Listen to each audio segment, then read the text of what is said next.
आंबा म्हणा किंवा फणसाची भाजी, हे सगळे आवडते पदार्थ आहेत. पिठलं भाकरी आणि सुकाट. मला ऍक्टिंगची आवड पहिल्यापासूनच आहे, पण मी कधी ट्राय नाही केलं की कोकणात राहून 100K फॉलोअर्स होणं ही खूप मोठी गोष्ट आहे. तर त्यासाठी तू काय काय मेहनत घेतली आहेस? कारण इथे लोक आपापल्या कामांमध्ये, शेतीची कामं म्हणा किंवा इतर कामं, त्याच्यामध्ये बिझी असतात. पण आपण म्हणतो ना, आपलं कोकण जरी लहान असलं ना तरी त्याची ख्याती आहे ती आपल्या भारतभर आहे. की लोक म्हणतात की गावामध्ये राहिलंच काय आहे, बंद घरं, वृद्ध माणसं आणि तरुणाई तर नाहीच राहिली. याचं कारण काय आहे की तर मला असं वाटतं की कोकणामध्ये रिफायनरी हे होऊ नये, जेणेकरून आपलं जे निसर्ग सौंदर्य आहे ते आपण गमावून बसू.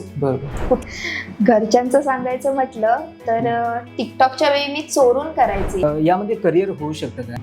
कारण आपल्या सगळे नाही कोकणातले क्रिएटर्स, पण काही कोकणातले क्रिएटर्स आहेत की त्यांनी एखादी रील्स बनवली, त्याच्यामध्ये त्यांनी अपशब्द वापरला, म्हणजे शिवी घातली सगळ्यांना की तुम्हाला करायचंय ना सुरुवात, तुमच्याकडे ज्या गोष्टी आहेत त्याच्यावरती सुरुवात करा.